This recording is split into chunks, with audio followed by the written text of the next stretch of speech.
لله الحمد لله نحمده ونستعينه ونستغفره ونؤمن به ونتوكل عليه ونعوذ بالله من شرور أنفسنا ومن سيئات أعمالنا من يهده الله فلا مضل له ومن يضلله فلا هادي له ونشهد أن لا إله إلا الله وحده لا شريك له ونشهد أن سيدنا ونبينا ومولانا محمدا عبده ورسوله صلى الله تعالى عليه وعلى آله وأصحابه أجمعين أما بعد فأعوذ بالله من الشيطان الرجيم بسم الله الرحمن الرحيم إنهم كانوا إذا قيل لهم لا إله إلا الله يستكبرون ويقولون إنا لتاركو آلهتنا لشاعر مجنون بل جاء بالحق وصدق المرسلين إنكم لذائق العذاب الأليم وما تجزون إلا ما كنتم تعملون إلا عباد الله المخلصين صدق الله العظيم. معزز سامعین کرام،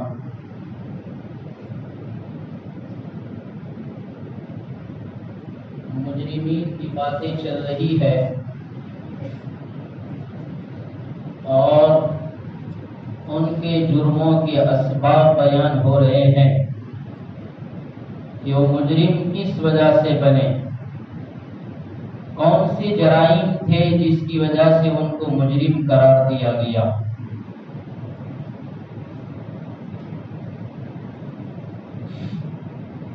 تو ان کی بت پرستی اور معبودان باطلہ کی باتوں کو ماننا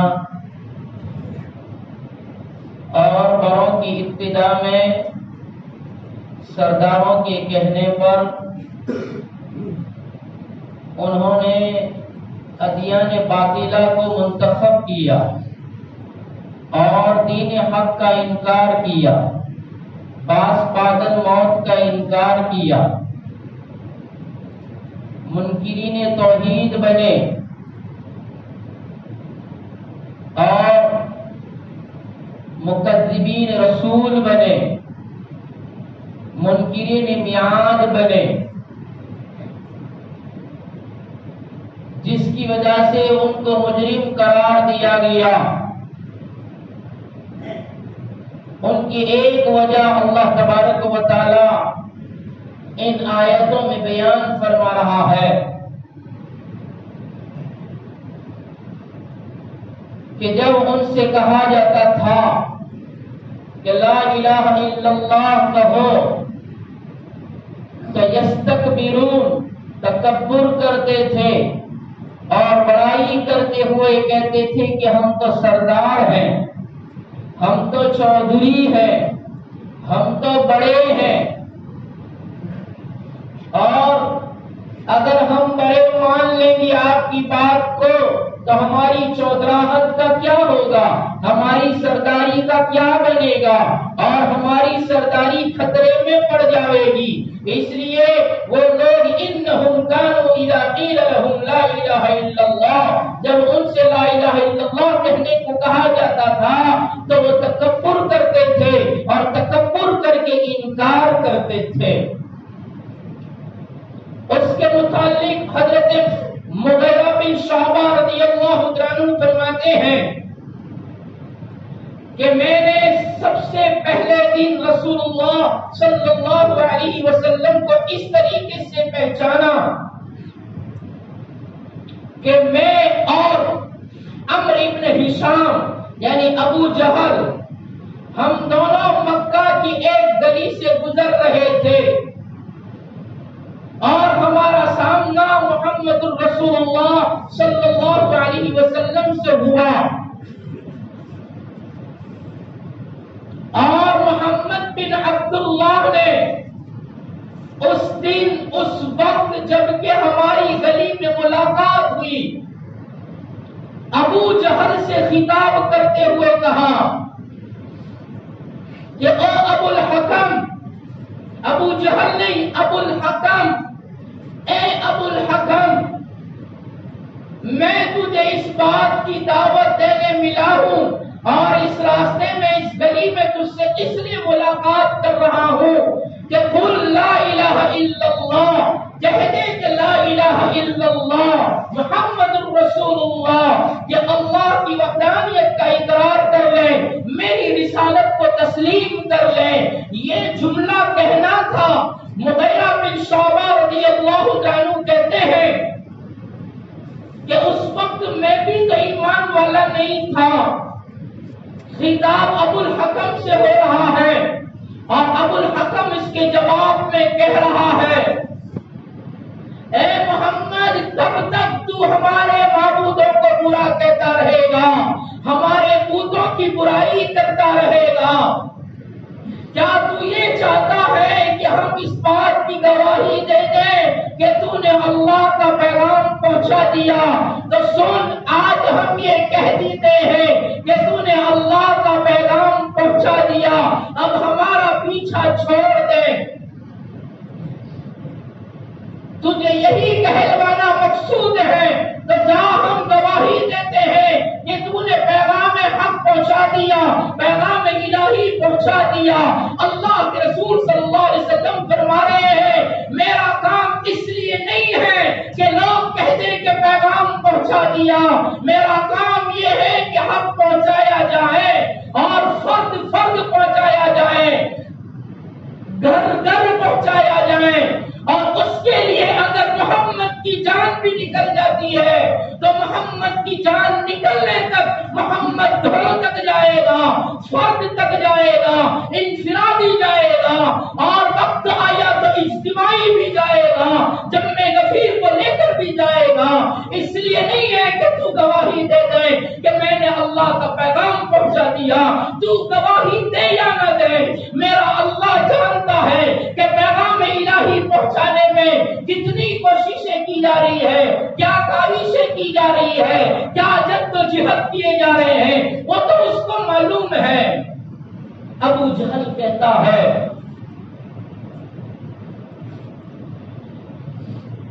کہ قسم کھا کر کہتا ہوں، لات و عزا کی قسم کھا کر کہتا ہوں،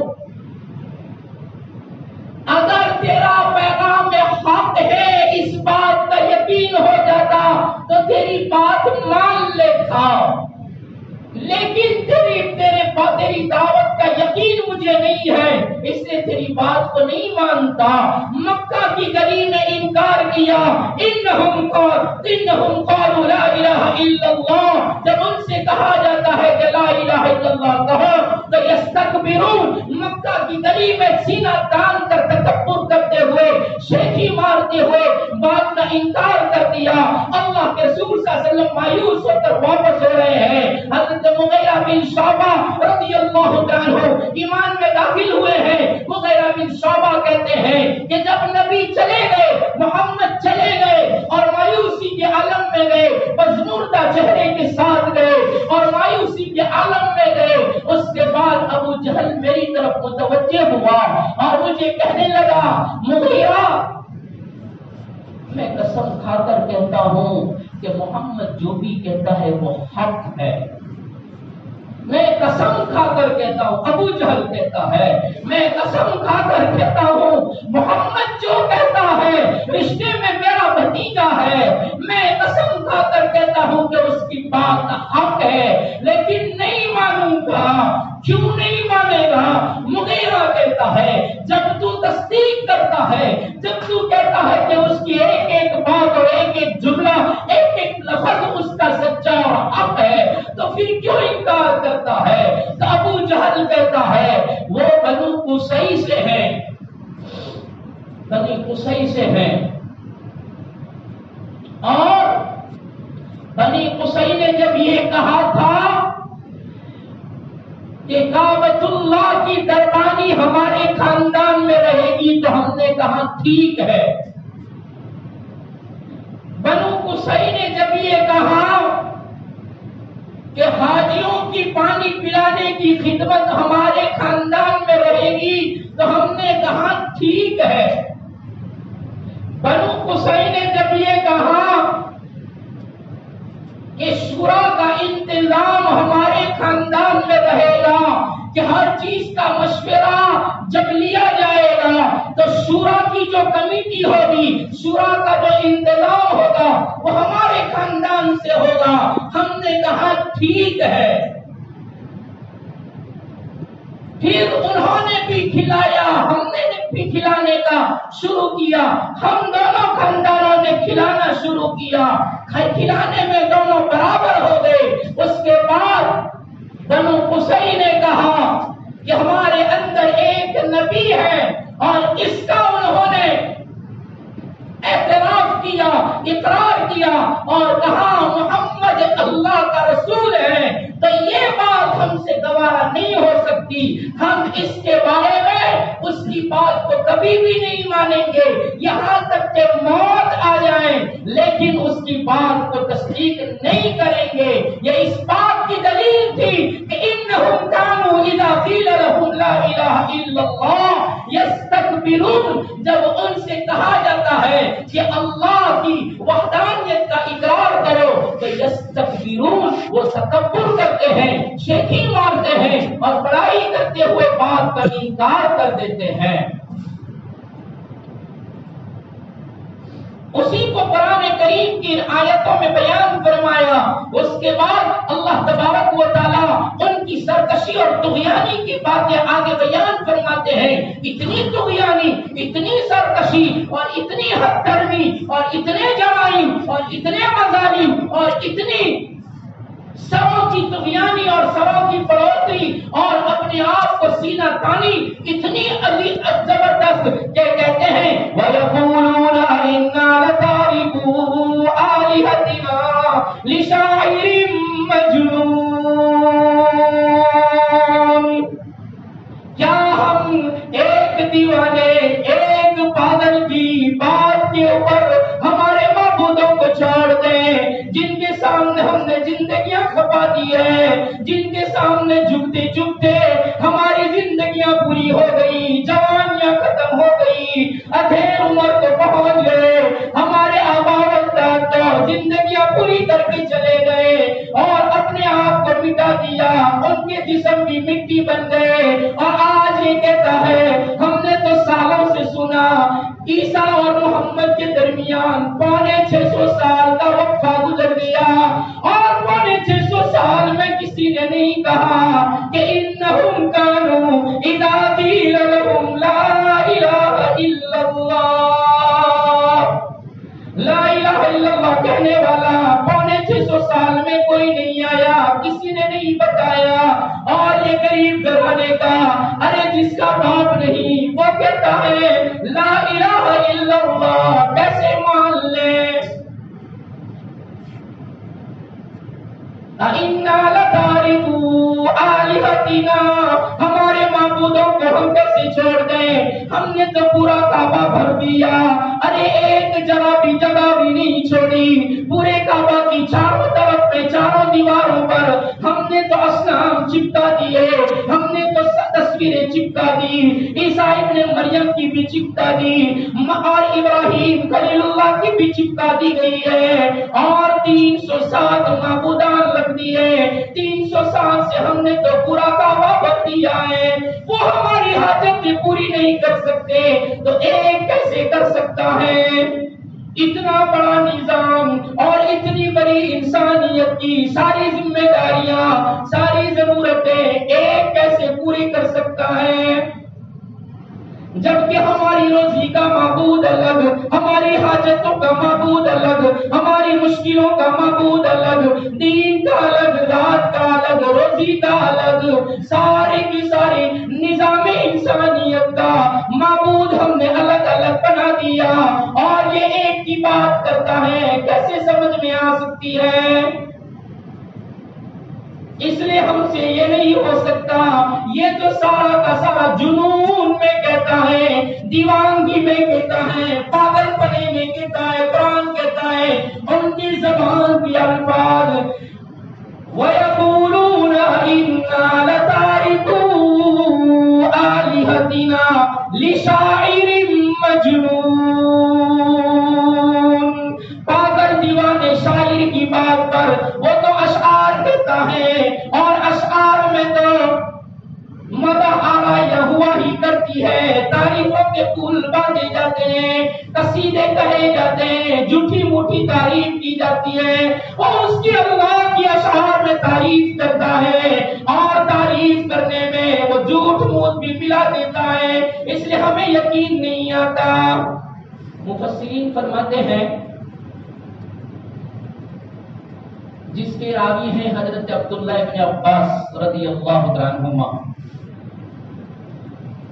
کہ ولید بن مغیرہ نبی کریم صلی اللہ علیہ وسلم کے پاس آیا اور آ کر کہتا ہے کہ محمد تو دعویٰ کرتا ہے اور تو دعوت دیتا ہے اور تو پیغام دیتا ہے اور کہتا ہے لا الہ الا اللہ کہو تو کامیاب ہو جاؤ گے، تیری یہی دعوت ہے اور تیرا یہی تمغہ ہے اور تیری یہی پکار ہے، تیری یہی صدا ہے، تو جہاں بھی ملتا ہے تیری بات کا آغاز، تیری بات کی شروعات اسی سے ہوتی ہے کہ یا ایھا الناس قولوا لا الہ الا اللہ تفلحون، تو یہی کہتا ہے۔ کہا ہاں، پھر اللہ کے رسول صلی اللہ علیہ وسلم نے اس کو قرآن سنانا شروع کیا، تو ولید بن مغیرہ قرآن سنتا ہے تو قرآن سن کر پسیج جاتا ہے، یہ تو میرا سینہ ہے کہ قرآن سننے کے بعد بھی نرمی پیدا نہیں ہوتی، یہ تو میرا پتھر ہے کہ قرآن سننے کے بعد بھی اس کے اندر لبریزیت نہیں آتی، اس کے اندر حلاوت نہیں آتی، ورنہ ولید بن مغیرہ جیسا سردار مکہ ہے، دشمن اسلام ہے، دشمن محمد ہے، وہ قرآن سنتا ہے پسیج جاتا ہے۔ ابو جہل کو خبر ملی کہ ولید پہنچا ہے محمد کے پاس اور وہ محمد سے قرآن سنتا ہے، اور اس کا قرآن سن کر اس پر رقت طاری ہو جاتی ہے، اس کا قرآن سن کر اس کے دل میں نرمی آ جاتی ہے اور اس کی آنکھیں آبدیدہ ہو جاتی ہے۔ اس لیے ابو جہل آیا ولید کے پاس اور ولید کے پاس آ کر کہتا ہے کہ ولید اور میرے چچا تمہارے لیے خبر لے کر آیا ہوں کہ آپ کی قوم آپ کے لیے مال جمع کر رہی ہے، تمہارے لیے مال اور اسباب جمع کیے جا رہے ہیں۔ ولید بن مغیرہ نے ابو جہل سے پوچھا کیوں، کس وجہ سے ہمارے لیے مال جمع کیے جاتے ہیں؟ تو کہا لوگ یہ کہتے ہیں معاملے کی تفتیش نہیں، معاملے کی جانچ نہیں، صرف بدظنیوں پر اور گمانوں پر، عقلی گھوڑوں پر بات چلائی جا رہی ہے، اور بات چلاتے ہوئے ابو جہل کہتا ہے لوگ یہ کہہ رہے ہیں کہ ولید محمد کے پاس اس لیے جاتا ہے کہ محمد سے مال کی اس کو لالچ ہے، کہ ولید محمد کے پاس جا کر مال طلب کرتا ہے۔ ولید بن مغیرہ نے کہا ابو جہل جہل سے اے عمر تجھے معلوم نہیں اور پورے قریش کو معلوم ہے، پورے مکہ کو معلوم ہے، بلکہ مکہ سے باہر والوں کو بھی معلوم ہے کہ ولید بن مغیرہ مکہ کے مالداروں میں سب سے بڑا مالدار ہے۔ ولید بن مغیرہ رؤسائے مکہ میں سے ہے، امراء مکہ میں سے ہے، ہمیں محمد کے مال سے کیا واسطہ؟ ہم محمد کے پاس مال جمع کرنے نہیں جاتے۔ ابو جہل کہہ رہا ہے تو پھر آپ لوگوں کے سامنے آؤ اور لوگوں کے سامنے آ کر لوگوں کے سامنے محمد کی تکذیب کرو، محمد کا انکار کرو، تو لوگوں کو یقین ہوگا کہ ولید محمد کے پاس مال کی لالچ میں نہیں جاتا۔ ولید بن مغیرہ ابو جہل سے کہہ رہا ہے کہ سب کو معلوم ہے کہ مجھے جو اشعار اور قصیدے پڑھتے آتا ہے، قصیدہ خوانی آتی ہے، اور اشعار یہاں تک کہ جنات کے اشعار بھی مجھے آتے ہیں، اور میرا مقابل کا کوئی شاعر نہیں ہے۔ انسانوں کے بنائے ہوئے اشعار تو ہر کوئی پڑھ سکتا ہے، ولید بن مغیرہ جناتوں کے اشعار بھی پڑھتا تھا۔ تو کہاں مجھے اشعار میں اتنی مہارت ہے، لیکن ابو جہل سے کہہ رہا ہے سن عمر، ہم لوگوں کو تو دھوکہ دے سکتے ہیں، ہم لوگوں کے سامنے تو اپنی سرداری اور چودراہٹ کی وجہ سے اپنی کرسی نہ جاوے، اپنی چودراہٹ نہ جاوے، اس لیے ہم لوگوں کو تو باہر سے کچھ اور بتا سکتے ہیں، لیکن اشعار جاننے والا ولید کہتا ہے تجھے کہ محمد کا کلام جو میں نے سنا ہے وہ اشعار نہیں ہے، ہم نے جو شاعر مجنون کہا ہے، ایک پاگل شاعر نہیں، اس کے کلام کو شعر و شاعری سے کوئی لگاؤ نہیں ہے، اس کے کلام میں اشعار نہیں ہے، میرے پاس جو کچھ بھی ہے اشعار ہے، میرے پاس قصیدہ خوانیاں ہے، میرے پاس جو کچھ بھی ہے ان کا اس سے کوئی واسطہ نہیں ہے، محمد کا کلام وہ کلام ہے کہ جو ایک تناور ہے اور اس کے اوپر بہت ہی پھل ہے اور اس کے نیچے سرسبز جو سادہ بھی ہے۔ محمد کا کلام وہ کلام ہے جو سارے کلاموں پر ہمیشہ اوپر رہے گا۔ کون کہتا ہے؟ ولید بن مغیرہ کہتا ہے وَيَقُولُونَ أَإِنَّا لَتَارِكُو آلِهَتِنَا لِشَاعِرٍ مَجْنُونٍ، ایک گانڈے کی، ایک پاگل کی، دیوانے کی اشعار والی زندگی اور شاعریاں کہنے والے کی بات پر ہم اپنے معبودوں کو چھوڑ دیں۔ اس کے اوپر ولید کہتا ہے سن، محمد کا کلام سب کے اوپر رہے گا۔ تو ابو جہل نے دیکھا کہ ولید تو محمد کی ثنا خوانی کر رہا ہے، محمد کی تعریف کر رہا ہے، تو پھر ابو جہل نے ہاں دماغ تو اللہ نے سب کو دیے ہیں، لیکن دماغ کا چلانا یہ اصل کمال ہے۔ ہاں غلط جگہ پر دماغ چلا کر پھر اپنے آپ کو بڑا عقل مند کہے، اس سے بڑا بے وقوف کوئی نہیں ہو سکتا۔ عقل اس جگہ پر لگاؤ جس جگہ پر خود کو بھی فائدہ ہو، انسانیت کو بھی فائدہ ہو، اللہ بھی راضی ہو، نبی بھی راضی ہو، تو پھر کہا جاتا ہے عقل سلیم کا استعمال ہوا۔ ابو جہل کے پاس عقل تو تھی، بڑے نہ مسائل اور نہ اتنے خطرناک پیچیدہ مسائل کہ جس کے حل کی کوئی سبیل نظر نہیں آتی تھی۔ بڑے سرداران مکہ بھی عاجز آ جایا کرتے تھے، ایسے الجھے ہوئے مسائل کو جب ابو جہل کے پاس لے جایا جاتا، عمرو بن ہشام کے پاس لے جایا جاتا اور کہا جاتا اس مسئلے کا حل چاہیے، سارے کے سارے حکما بھی وکیل جیسی عقل رکھنے والے وہ بھی اس کو نہیں سلجھا سکے، تم سلجھا دو۔ ابو جہل سلوتوں میں، منٹوں میں نہیں سلوتوں میں، سیکنڈوں میں اس مسئلے کو سلجھا دیتا تھا، اور لوگ کہتے تھے ابو الحکم ہے، فیصلے کا باب ہے، اور ایسا فیصلہ کرتا تھا جس فیصلے کے بعد چون و چرا کی گنجائش نہیں رہتی تھی۔ اس نے عقل کو غلط استعمال کیا۔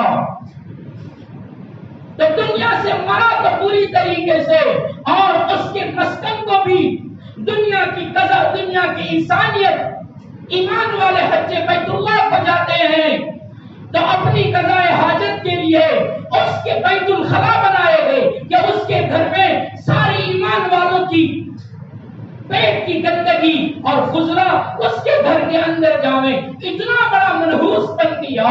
وہ ولید بن مغیرہ سے کہتا ہے کہ ولید، لوگ مجھے آپ کو مانتے ہیں اور لوگ انتظار کر رہے ہیں، آپ کو ثبوت دینا ہوگا، محمد کا انکار کرنا ہوگا۔ تو جو جانتا ہے میں بھی جانتا ہوں محمد حق پر ہے، لیکن مسئلہ چودراہٹ کا ہے، اس لیے کچھ کرنا ہوگا۔ تو ولید کہتا ہے تھوڑی دیر سوچنے دے۔ میں آپ لوگوں کو تفسیر سنا رہا ہوں عبداللہ ابن عباس کے حوالے سے۔ ولید بن مغیرہ تھوڑی دیر سوچنے کے بعد کہتا ہے چلو میں سب کے سامنے محمد کا انکار کرتا ہوں، اور سب کے سامنے ولید بن مغیرہ کہتا ہے میں نے محمد کا کلام سنا، میں نے محمد جس قرآن کا دعویٰ کرتا ہے میں نے اس کی اس دعوت کو، اس قرآن کو سنا۔ تو کیا سنا میں نے؟ اِنَّا لَتَارِكُو آلِهَتِنَا لِشَاعِرٍ مَجْنُونٍ۔ میں اس نتیجے پر پہنچا، میں نے اس کا کلام سن کر یہ فیصلہ کر دیا یہ جو کچھ بھی کہتا ہے جادوگری کے اشعار ہے، پاگل بنے کے اشعار ہے، وہ دوسروں سے سیکھ کر اور پاگلوں سے سیکھتا ہے، شاعروں سے سیکھتا ہے اور پھر تم لوگوں کو سناتا ہے۔ اس کی بات مت مانو، ارے اس کی بات کے ماننے کی وجہ سے ہم نے سالوں سے جن کی پوجا کی، جن کو ہم نے معبود بنایا، ارے ہم تو عابدین و معبودین ہیں، وہ متبوعین ہم تابعین ہیں، وہ ہمارے خالق ہیں ہم مخلوق ہیں، ارے ہم نے ان کی سالوں سے پوجا کی، ارے ایسے معبودوں کو کیسے چھوڑ سکتے ہیں؟ بسیجا ہوا دل، نرم ہوا دل ابو جہل نے سخت بنا دیا، ابو جہل نے پتھر بنا دیا، اور ولید بن مغیرہ بھی ہمیشہ کے لیے اپنی آخرت کو کھو بیٹھا اور سب کے سامنے یقولون اِنَّا لَتَارِكُو آلِهَتِنَا لِشَاعِرٍ مَجْنُونٍ، ایک ہی کہنے کی وجہ سے ہم اپنے معبودوں کو کیسے چھوڑ سکتے ہیں؟ یہ ان کا جرم تھا، یہ ان کے جرائم تھے، یہ ان کی لغزشیں تھی، اور یہ ان کے کفر و شرک تھے، یہ ان کے اللہ کے ساتھ توحید کے ساتھ شرکت تھی، جس کی وجہ سے ان کی آخرت ہمیشہ ہمیشہ کے لیے الجھ گئی اور ہمیشہ ہمیشہ کے لیے ناکام ہو گئے، جس کو اللہ تبارک و تعالی اس قرآن میں بیان فرما رہے ہیں۔ اس کے بعد بعض مفسرین نے عبداللہ بن مالک کے حوالے سے بیان فرمایا ہے، عبداللہ بن مالک بن کعب رضی اللہ عنہ، ان کے حوالے سے بیان فرمایا کہ نبی کریم صلی اللہ علیہ وسلم کو جب نبوت ملی، نبوت کے بعد 3 سال تک چپکے چپکے دعوت کا کام کرتے رہے، پیغام الہی پہنچاتے رہے۔ چوتھا سال آیا تو چوتھے سال علی الاعلان کھلا پیغام حق دینا شروع کیا، اور اس کے لیے جب لوگ زمانے جاہلیت میں بھی حج کو آتے تھے، حج کے وہ ارکان نہیں جو اللہ کے رسول صلی اللہ علیہ وسلم پر اللہ نے نازل فرمائے، بلکہ اپنے اعتبار سے زمانے جاہلیت میں جس طرح بیت اللہ کا حج کیا جاتا تھا، دور و دراز سے لوگ آتے تھے اور اطراف سے لوگ آتے تھے اور بازاروں میں جمع ہوتے تھے۔ ہم لوگوں کو تو مینا میں ٹھہرایا جاتا ہے اور عرفات میں ٹھہرایا جاتا ہے، یہ لوگ بازاروں میں جاتے تھے اور بازاروں میں وہاں قریب میں تمبو لگاتے تھے، خیمے لگاتے تھے اور قبیلوں کی شکل میں آتے تھے۔ اللہ کے رسول صلی اللہ علیہ وسلم چوتھے سال جب لوگ زمانے جاہلیت میں جہالت بھرے پیغام کے ساتھ آتے تھے اور حج بیت اللہ کے لیے آتے تھے، اللہ کے رسول صلی اللہ علیہ وسلم ان بازاروں میں جانے لگے۔ ایک بازار کا نام لکھا اوقاس، ایک بازار کا نام لکھا ہمنا، اور ایک بازار کا نام لکھا ذل مجاز، یہ بازار تھے، ان بازاروں میں اللہ کے رسول صلی اللہ علیہ وسلم جاتے تھے۔ ایک بازار کا نام تھا مجنہ، ان بازاروں میں اللہ کے رسول صلی اللہ علیہ وسلم جاتے تھے اور ایک ایک قبیلے کا پوچھ کر ایک ایک کے خیمے میں جاتے تھے اور ان کے پاس جا کر دعوت کیا تھی، کہتے تھے میں اللہ کا پیغام لے کر آیا ہوں، زمین و آسمان کے بنانے والے کا پیغام لے کر آیا ہوں، اس لیے کہ آج تک کسی نے ایک کی بات ہی نہیں سنی تھی، آسمان و زمین بنانے والے کی بات ہی نہیں سنی تھی۔ لوگ سمجھتے تھے یہ نظام خود بخود چلتا ہے، چاند سورج سیارے خود بخود نکلتے ڈوبتے ہیں، یہ آسمان خود بخود ہے، یہ زمین خود بخود ہے، اس کا چلانے والا کوئی نہیں ہے، اس کا خالق کوئی نہیں ہے۔ اس لیے یہ پیغام لے کر گئے اور کہا ایک اکیلے اللہ کا پیغام لے کر آیا ہوں، اس میں میری مدد کرو، اس میں میری حفاظت کرو۔ یہ جملے پر میں مدد کیوں کہ میرا تعاون، میرا ساتھ دے کر کلمہ پڑھ کے مدد کرو، اور حفاظت کہ مکہ والے میرے دشمن بن گئے ہیں، ہر وقت مجھے تکلیف پہنچانے کی فکر میں ہے، اس لیے ایسے ماحول میں میری حفاظت کی ضروری ہے۔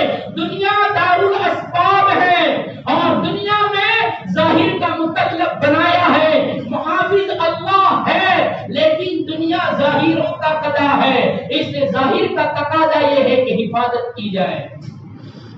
ہاں، رسی اونٹ کو رسی کے ذریعے سے باندھو کھوٹے کے ساتھ، پھر اللہ پر بھروسہ کرو، ایسے ہی چھوڑ دو پھر اللہ پر بھروسہ کرو، فرمایا یہ ایمان نہیں ہے۔ اسباب پہلے اختیار کرو۔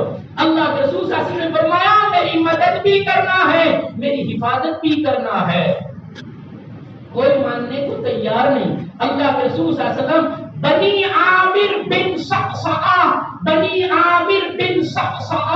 اس کے خیمے میں گئے اور جا کر یہ پیغام دیا تو کتابوں میں لکھا، راوی کہتے ہیں کہ جتنا اللہ کے رسول صلی اللہ علیہ وسلم کو اس خیمے نے، اس قبیلے نے تکلیف پہنچائی اور نبی کو ستایا، کسی نے بھی اللہ کے رسول کو اتنا نہیں ستایا، یہاں تک کہ نبی کو اس خیمے سے نکالا اور نبی کو پیچھے پتھر مارنے لگے۔ بنی عامر بن صعصعہ نے نبی کو پتھر مار کر نکالا، نبی پتھر جھیل رہے ہیں، پتھر کھا رہے ہیں، کمر کو دیری کر رہے ہیں، اور جہاں پتھر لگتا ہے وہاں اپنا ہاتھ رکھ کر وہاں ہاتھ مل رہے ہیں، گس رہے ہیں، مالش کر رہے ہیں، اور ایسی حالت میں مالش کرتے کرتے اور ٹھہرے ہوتے ہوئے ایک خیمے میں پہنچے، جس خیمے کا نام بنو محارب بن خفصا تھا۔ بنو محارب بن خفصا کے خیمے میں پہنچے اور وہاں جا کر اس پیغام کو پہنچایا، اور ادھر خون نکلتا ہے، پتھر لگا ہے، چوٹ لگی ہے، ہاتھ یہاں چوٹ پر لگایا ہے، اور اس خیمے میں ایک بوڑھا آدمی جس کی عمر بھی لکھی گئی 120 سال کا بوڑھا آدمی اس خیمے میں ہے۔ اللہ کے رسول صلی اللہ علیہ وسلم نے اس 120 سالہ پیرانہ سالی والے بوڑھے سے ہم کلام ہو کر کہا، او میرے چچا، لا الہ الا اللہ کہہ دو، یہ جو کچھ بھی ہو رہا ہے وہ غلط ہے، میں جو کہتا ہوں اس کو مان لو، میں تمہیں لا الہ الا اللہ کی تلقین کرتا ہوں اور تمہیں دعوت دیتا ہوں۔ انہم کانوا اذا قیل لہم لا الہ الا اللہ، جب کہ کہا جاتا ہے کہ لا الہ الا اللہ کہو، تو 120 سال کا بوڑھا اس بات کو تسلیم کرنے کے بجائے کہہ رہا ہے، او آدمی، نبی نہیں کہتا، محمد نہیں کہتا، او آدمی، تیرے حالات کو ہم سے زیادہ تیرے خاندان والے جانتے ہیں، جب تیرے خاندان والے تیرے اپنے نہیں مانتے تو ہم تو پردیسی ہیں، ہم تیری بات کو کیسے مانیں گے؟ ہاں، جس کی بات کو اپنے نہ مانے وہ دوسرے کیسے مان سکتے ہیں؟ جس کا ویلیویشن اپنے خاندان میں نہ ہو وہ دوسروں پر اپنی بات کیسے منوا سکتا ہے؟ وہ کو پارا پارا کر رہا ہے. اور اس کے بعد اس بوڑھے نے کہا سن, اگر یہ سارے جو آئے ہیں ان میں سے کوئی قبیلہ بھی, کوئی خیمہ والا بھی, اگر کوئی شہر والا بھی اگر تجھے اپنے ساتھ لے گیا تو سمجھو کہ حج میں سے وہ سب سے بری چیز لے کر گیا. نعوذ باللہ. کتنا خطرناک لفظ. 120 سال کا کمر جھکی ہوئی انسان, یہ بڑھا آدمی جب یہ تانا دے اور یہ کہیں, فرمایا جب یہ 120 سال کا بڑھا یہ جملے کہہ رہا تھا, ابو لہب خیمے کے باہر ان باتوں کو سن رہا تھا. جب بڑھے کے اس جملے کو سنا کہ جو بھی لے جائے گا وہ حج کے موسم میں سب سے بری چیز لے کر گیا, ایک دم ابو لہب بولا او بڑھے میاں, اگر آپ جیسا جواب ہر آنے والا حاجی اس کو دے دے تو وہ اپنے دین کو چھوڑ دے. ایسا کڑک جواب, ایسا دل توڑ جواب, ایسا ریزہ ریزہ پارا پارا کرنے والا جواب اگر ہر کوئی دے دے تو یہ اپنی دعوت کو چھوڑ دیں, اپنے دین کو چھوڑ دیں. پھر وہ بڑھا کہتا ہے ابو لہب کے اس جملے پر, لگتا ہے یہ تیرا بھتیجا ہے. کہا ہاں, تیری شکل بتا رہی ہے کہ تیرا بھتیجا لگتا ہے. تیرا کیا لگتا ہے؟ ہاں میرا بھتیجا ہے, میرا حقیقی اور صدقہ بھتیجا ہے. اس کے باپ کی اور میرے ماں باپ ایک ہی ہیں, ہم ایک ہی باپ کے اولاد ہیں, اور یہ میرے بھائی کا بیٹا ہے. لگتا ہے تیرے بھتیجے کو جنون ہو گیا ہے. 120 سال کا بوڑھا کہتا ہے لگتا ہے تیرا بھتیجا گانڈا ہو گیا ہے. اس لیے ہمارے پاس ہمارے قبیلے میں ایک آدمی ہے جو اس کا علاج جانتا ہے, اگر تو کہے تو اس کا علاج کرائیں. ابو لہب جانتا تھا کہ یہ پاگل نہیں ہے. لشاعر مجنون جو ہم کہتے ہیں یہ تو ہماری زبانی جماعت ہے, دل کہتا ہے یہ پاگل نہیں ہے. اس لیے 120 سال کے بوڑھے کے اس کہنے پر ابو لہب نے یہ نہیں کہا کہ ہاں اس کا علاج کرانا ہے, خاموش ہو گیا, خاموش رہا اور اتنا کہا کہ یہ بے دین ہے. یہ نہیں کہا کہ پاگل ہے. اپنے بھتیجے کے بارے میں کہتا ہے یہ بے دین ہے, اپنے باپ داداؤں کے مذہب کو چھوڑے ہوئے ہیں, اس کی تصدیق بھی نہیں کی, تکذیب بھی نہیں کی کہ یہ پاگل اور گانڈا ہے. صرف اتنا جملہ کہہ کر چل دیا. اللہ کے رسول صلی اللہ علیہ وسلم ان خیموں میں جا کر جب یہ دعوت دے رہے تھے, لوگ ماننے کے بجائے کہتے تھے لشاعر مجنون, یہ تو ایک پاگل اور گانڈا شاعر لگتا ہے, اور اس کی ان اشعار کے اوپر, ان کی ان شاعریوں کے اوپر اپنے معبودان کو نہیں چھوڑا جا سکتا, اپنے معبودوں کو نہیں چھوڑ سکتے. یہ جملے کہے جاتے ہیں.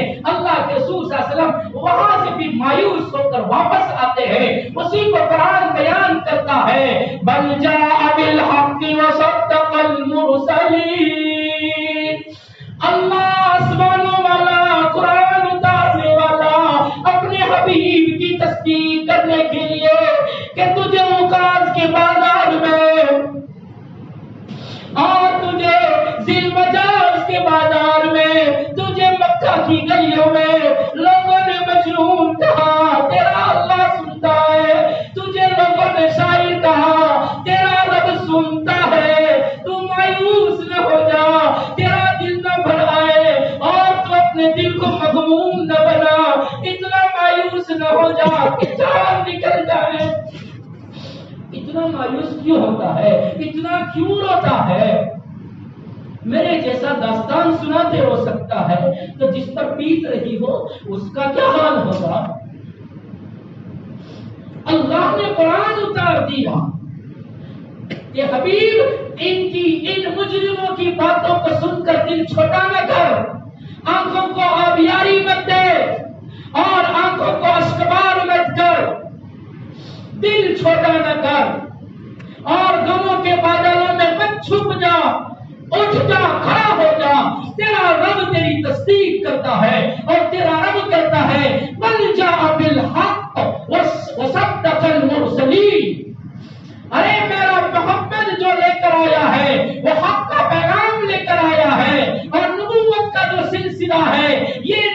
کے سلسلے کی آخری کڑی ہے، اللہ تصدیق کرتے ہوئے کہہ رہا ہے۔ معالم العرفان فرماتے ہیں اللہ تصدیق کرتے ہوئے جو کہتے ہیں بل جاء بالحق، اور بازار والوں اور باہر سے آنے والوں اور عربی جاننے والوں سنو، ہمارا نبی تو بل جاء بالحق، حق بات لے کر آیا ہے، اور حق بات کہنے پر تم اس کو جادوگر کہتے ہو، تم اس کو پاگل اور گانڈا کہتے ہو، نہیں، اس میں وہ نہیں ہے جو تم کہہ رہے ہو، بلکہ یہ تو نبوت کے سلسلے کی آخری کڑی ہے، اور جو اگلے انبیاء کہتے تھے وہی پیغام میرا حبیب بھی کہتا ہے۔ اگلے نبیوں نے اپنی قوم کو جو کہا تھا اس کی تصدیق کر رہا ہے کہ اگلے نبیوں نے بھی کہا تھا قال یا قوم اعبدوا اللہ ما لکم من الہ غیرہ۔ ہر نبی کو اٹھا لو، قرآن شہادت دیتا ہے وَإِلَىٰ مَدْيَنَ أَخَاهُمْ شُعَيْبًا قَالَ يَا قَوْمِ اعْبُدُوا اللَّهَ مَا لَكُم مِّنْ إِلَٰهٍ غَيْرُهُ وَإِلَىٰ ثَمُودَ أَخَاهُمْ صَالِحًا قَالَ يَا قَوْمِ اعْبُدُوا اللَّهَ۔ ایک اللہ کی عبادت کرو، ہر نبی کا یہ پیغام تھا، ہر نبی نے اس بات کو چلایا، میرا حبیب بھی وہی بات چلاتا ہے۔ کسی امت نے اپنے نبی کو کانڈا نہیں کہا، جادوگر ضرور کہا ہے، لیکن کسی نے پاگل نہیں کہا۔ مکہ والوں نے تو حبیب کو پاگل کہہ دیا، ارے گانڈے کی بات کو تو کوئی نہیں مانتا، اور گانڈا جو ہوتا ہے، جو پاگل ہوتا ہے، وہ تو مرفوع القلم ہوتا ہے، اس کا تو حساب بھی نہیں ہے، اس کے لیے تو قلم ہی بند کر دیا ہے۔ یہ وہاں یہاں بیٹھنے والے کرامن کاتبین پاگل آدمی کا لکھتے ہی نہیں ہے، اس لیے کہ اس کو تو شعور ہی نہیں، اور جو پاگل ہوتا ہے وہ خود اپنے جسم کے بارے میں بھی اس کو شعور نہیں ہوتا، دوسروں کی بات کو درکنار اپنی ذات کے بارے میں، اپنی غسل کے بارے میں، اپنی پاکی ناپاکی کے بارے میں، پاگل کو تو کوئی بھان ہی نہیں ہوتا، کوئی شعور ہی نہیں ہوتا۔ میرا حبیب تو ایسا پاکیزہ، ایسا پاکیزہ والضحیٰ واللیل، جس کے چہرے کی میں قسمیں کھاؤں، جس کے سینے کی میں قسم کھاؤں، ارے جس کے آنکھوں کی قسم کھاؤں، جس کے زلفوں کی میں قسم کھاؤں، ارے پاگل آدمی کی قسمیں نہیں کھائی جاتی۔ اتنا شعور والا ہے کہ ایسا میں نے نہ بنایا، قیامت تک نہ بناؤں گا۔ ایک تو تصدیق کرنے والا ہے، وصدق المرسلین، رسولوں کی تصدیق کرتا ہے، لیکن جس طریقے سے اگلے پیغمبروں میں وہ چودھری بنے کا غرور لے کر بسنے والے فرعون ہو، قارون ہو، نمرود ہو، شداد ہو، حامان ہو، یہ جو بڑے بڑے گزرے ہیں جن کو اپنی چودراہٹ نے تسلیم نہ کرنے دیا اور نبی کی بات کا انکار کر کے، اللہ کی توحید کا انکار کر کے، منکرین توحید بن کر، تکذیب رسول کر کے، منکر میعاد بن کر انہوں نے اپنی آخرت کو گنوایا۔ اسی طریقے سے نبی کے زمانے کا ابو جہل، ابو لہب، ولید بن مغیرہ، اور اسی طریقے سے امیہ بن خلف، جتنے بھی بڑے بڑے سرداران تھے، انہوں نے اپنی سرداری کے زعم میں، اپنی چودھری پنے کے زعم اور گمان میں انہوں نے حق بات کا انکار کیا اور نبی کو پاگل تک کہہ دیا، حالانکہ ایسا نہیں ہے، بل جاء بالحق وصدق المرسلین، اور رسولوں کی تصدیق کرتے ہیں، انکم لذائق العذاب العلیم۔ اب بس ہو گیا، اب فیصلے ہو گئے، اور اللہ فرما رہے ہیں اب عذاب علیم کو چکھو۔ دردناک، علیم کہتے دکھ دینے والا، شدید کہتے سخت، بہت بھاری، اور یہاں فرمایا عذاب علیم، اللہ فرمائے دکھ دینے والا، درد دینے والا، آہ پکار کرا دینے والا، آہ پکار کرا دینے والا، اور چیخنے چلانے پر مجبور کر دینے والا، چیخیں نکل جائے گی، ایسا عذاب اللہ فرماتے ہیں انکم لذائق العذاب العلیم وما تجزون الا ما کنتم تعملون۔ اور ہم ایسا ہی بدلہ دیتے ہیں جیسا کرتے ہیں. جیسی کرنی ویسی بھرنی، جیسے اعمال کیے جاتے ہیں ویسے ہی بدلے ملا کرتے ہیں. اگر نافرمانیاں حد پر اور عروج پر ہیں تو سزائیں بھی ایسی دکھ دینے والی ہوگی، اور اگر اعمال ہلکے ہیں اور اعمال میں معصیتیں کم ہیں تو فرمایا عذاب میں بھی ہلکا پن ہوگا، تخفیف ہوگی. وما تجزون الا ما کنتم تعملون، جیسے اعمال کیے جاتے ہیں ایسا ہی بدلہ دیا جاتا ہے. اس کے بعد اللہ تبارک و تعالی الا عباد اللہ المخلصین سے جنت کا تذکرہ کر رہے ہیں. اور جنت کیسی ہے، جنت میں کیا ملے گا؟ اور اولئک لهم رزق معلوم فواکہ وهم مکرمون، کیسے میوے، کیسی بادام پستے، کیسے اخروٹ اور کیسی اللہ تبارک و تعالی میوے دیں گے. انشاءاللہ زندگی باقی رہی تو آئندہ کل جنت کا تذکرہ سنیں گے. اللہ تبارک و تعالی کہنے سننے سے زیادہ عمل کی توفیق عطا فرمائے. چند اعلانات ہیں. ایک مسلم بھائی کی جانب سے جمعہ مسجد میں 500 ثواب کے لیے، قبرستان میں 500 روپے. اسی طریقے سے ایوب بھائی اوتلا والوں کی جانب سے مرحومہ رسیدہ بہن اوتلا والوں کی سارے ثواب کے لیے جمعہ مسجد میں 7380 روپے. جویریہ طلحہ عبداللہ مکوڑیا کی جانب سے جمعہ مسجد میں 500 روپے.